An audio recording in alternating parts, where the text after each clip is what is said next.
Topic: National Income Accounting and Types of Goods. National income is the total income earned by the residents of a country in a particular year. Residents, not citizen.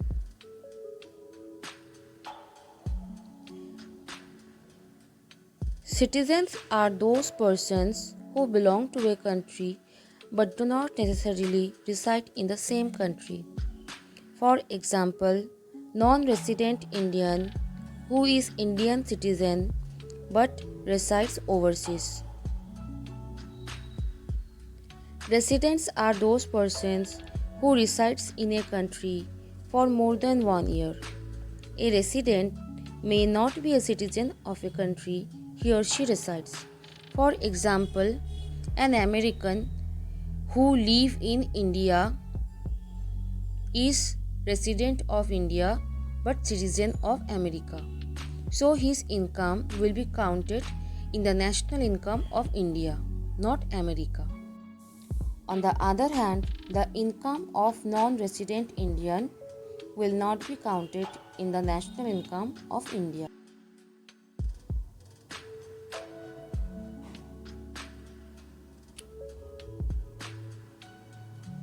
Topic of this video is different types of goods concerned under national income accounting.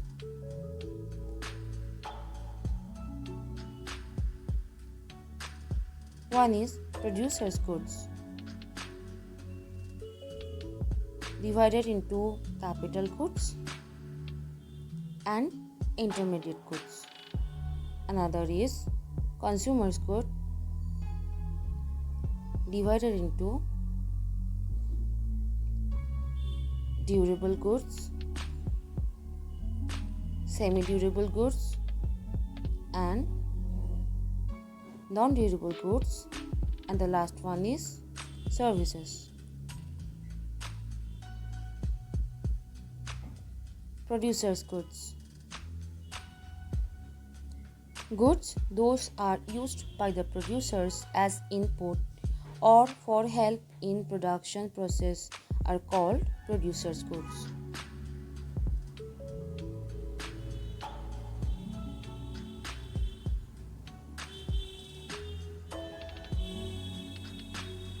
Capital goods. These are final goods. These are durable goods. Capital goods help in production, not directly used in the production like inputs. Examples: buildings, machineries, tools, etc.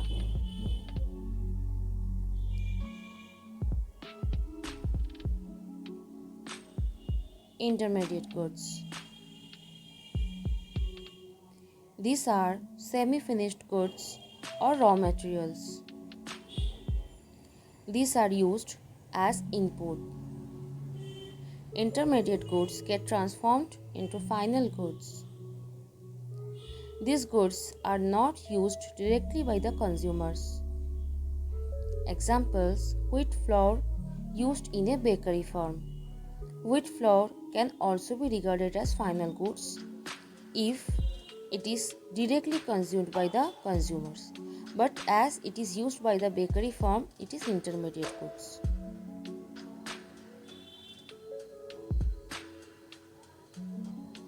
Consumer's goods. Consumer goods are final goods used by the consumers directly.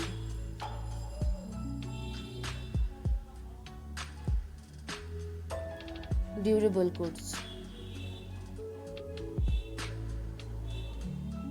The characteristics of durable goods are: it does not quickly wear out, lasts for long, does not become completely consumed in one use. Examples are automobiles, electronics, furniture, books, etc.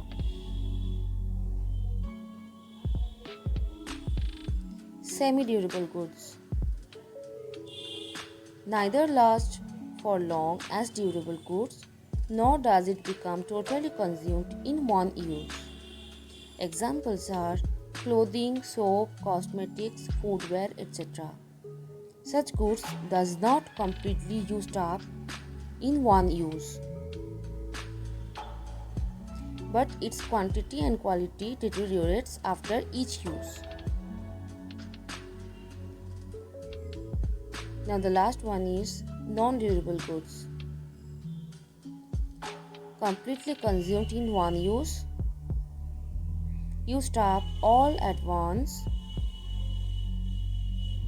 Examples: food, fuel, cigarettes, paper, etc. These are for single use, so it is non-durable good. Another consumer goods is services. It is intangible goods.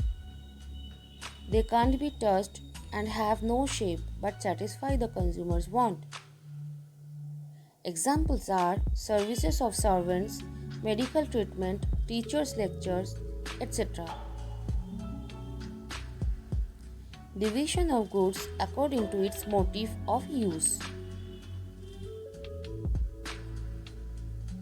One is final goods, which is divided into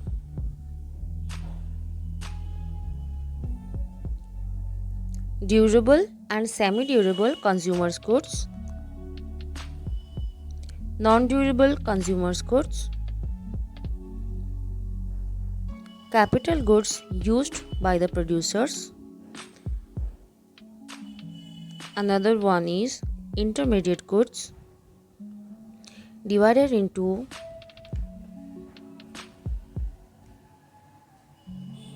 non-durable goods and services used by the producers, produced goods with traders for resale, and durable goods used for military purposes. Now I am going to explain each types of goods one by one. Durable and semi-durable consumer goods. Now you already have the idea of durable and semi-durable consumer goods. Examples are bicycles, scooters, cars, television, refrigerator, furniture, etc. These types of consumer goods last for long, does not become exhausted after one use, don't easily wear out. These are consumer goods because these are directly used by the consumers. Next one is non-durable consumer goods. This is known to you already. Examples are wheat, milk, bread, biscuits, papers, pencils. Services of teachers, doctors, etc. are also final goods.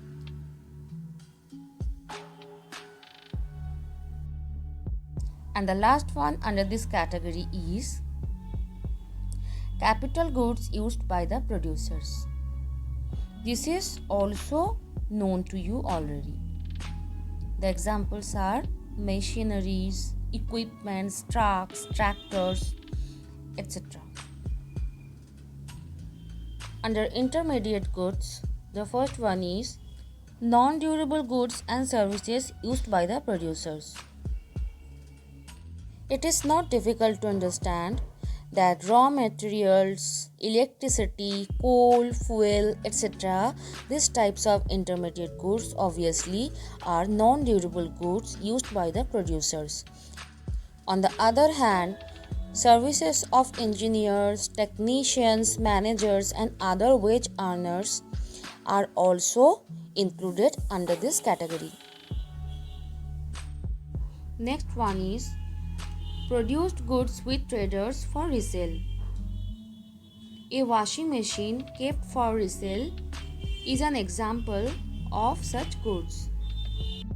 Suppose a person has purchased the washing machine for his own use. In this case, it is durable consumer goods. But if it is kept by him for resale, then it is intermediate goods. And the last one is durable goods used for military purposes.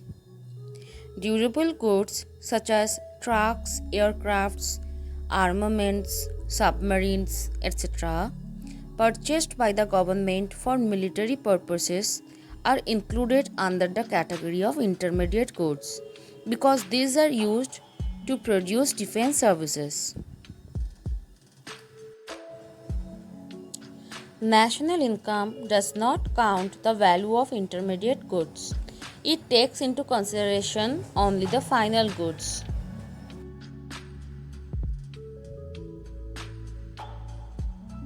While calculating national income, either one can deduct the value of the intermediate goods used in the production process from the total value of the goods and services produced by a firm. That's how one can get value added, or just can value of final goods be counted instead.